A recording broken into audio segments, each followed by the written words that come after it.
Now, we all know that losing weight is not easy. There's not necessarily a one size that can fit all. However, there are certain things that do apply to roughly everybody. And the truth is, weight loss takes time. You didn't put on the weight overnight. You won't lose the weight overnight. Thanks for stopping by. My name is Philippe. I am a board certified family medicine physician. I'm a former Division I basketball player and a former personal trainer. What I want to do for you today is I want to share my top 5 tips that you should consider before you start your journey towards weight loss. Number 1, seek the advice of a healthcare professional so that they can give you the best guidance, specifically so that you can address your goals.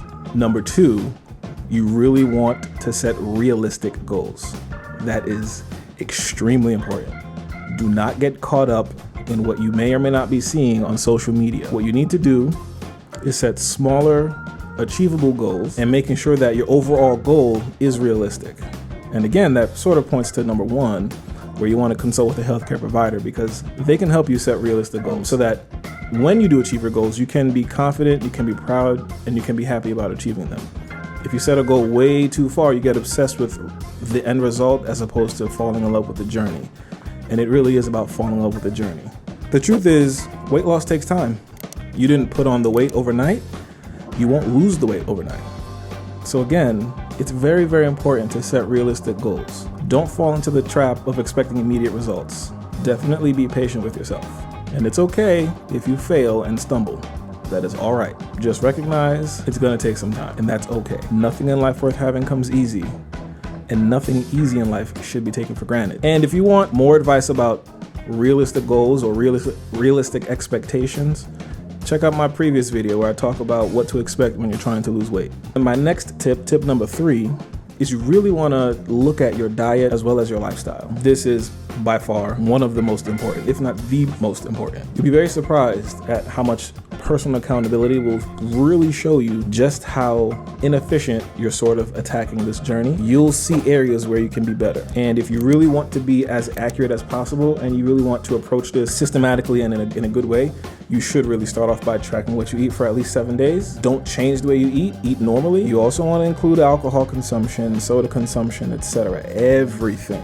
You want to write down to the nitty-gritty so that when you're looking through it, whether it be by yourself, with a dietitian, with a nutritionist, with a personal trainer, with a physician, with a nurse practitioner, etc., whether it be with your group of friends, whomever is going to help you look at your diet, or if you're going to do it yourself, you just need to be honest, period. Once you've spoken to a healthcare provider, once you've set realistic goals, and then you've assessed your diet and lifestyle, you're ready for tip number 4. This is where it's time to create a plan. In this specific plan that you create, this is where you get into the nitty-gritty. This is where variety is the spice of life. Remember, be realistic. Now, your plan definitely needs to include both exercise and a healthy diet, so you got to split that into 2 different categories. Okay, and make sure that's something that you can stick with, or at least something you believe you can stick with. And that's where being realistic and not being too aggressive early on is going to be very, very important. So in this planning process, you definitely want to be realistic about how you'll be working out. Don't try to make drastic changes. There's recommendations specific for adults ages 18 to 64. There are different recommendations for folks that are 65 and up. And then there are different recommendations for individuals that are pregnant. So whatever category you fall into, if you go from sedentary, meaning you do not exercise on a daily basis, don't expect to then shift to being an avid gym goer 7 days a week. You want to start slow and then increase your way up. If you've not worked out before, start with a home workout. Look up calisthenics exercises, things you can do in the house, things you can do for 20, 30 minutes at a time. This is YouTube. There are a bunch of videos out here. That is a fantastic place to start. Something like this is more of the beginning and not the end. But again, the bare minimum, the floor you should aim for is 5 days a week at 30 minutes a day. Now, this last tip number 5, is you really want to cultivate and create a nice and healthy support system. This is a bit different than your healthcare provider whom you consulted to make sure that you're going about this in a realistic way. This is more like your social support, whether it be family members, close friends, relatives, etc. Whether it be online communities, message boards, Facebook groups, different apps, etc. By having a community of support, not only does it allow for accountability, but it also allows for troubleshooting or questions, answers, comment, different ideas. It helps spur creativity. Bonus tips: recognize your physical limitations. A lot of us were more physically active in our younger years, and we get to a point in life where the body just does not operate the same. You can't jump, run, sprint, lift, stretch the same.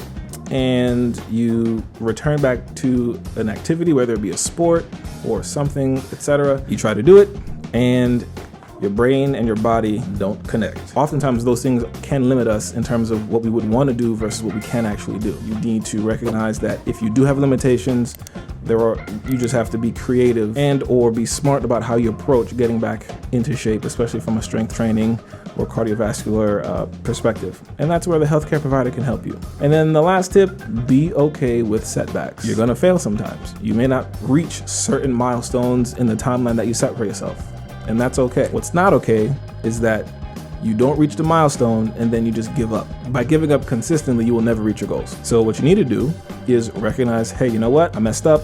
I did reach my goal, but you know what? I'm going to tomorrow, or rather at the next opportunity, I'm going to work on it. I'm going to work on being more consistent. I'm going to work on improving my habits and being better. I'm going to strengthen my support system. I'm going to create some sort of accountability method, group, whatever, because I'm going to make sure that I am achieving the goals that I set out for myself. And approach this from the perspective of you're trying to be healthy for the rest of your life. If you use that as the foundation of this entire process, you won't get too caught up in some of the nitty-gritty. So remember, with the right guidance, with the right mentality, right mindset, with the right approach, with a healthy view of how this journey will be, you have the capacity to achieve the goals you set out for yourself. Every path to success is wrought with failures. The challenge throughout the journey is picking yourself up, dusting yourself off, and moving one step forward every single time. Recognize that today is not your last day. It may be your first day, but tomorrow is always an opportunity for improvement. And the more you improve, the closer you'll get to your picture of success. So thank you guys for stopping by on this channel. Don't forget to like, comment, and subscribe.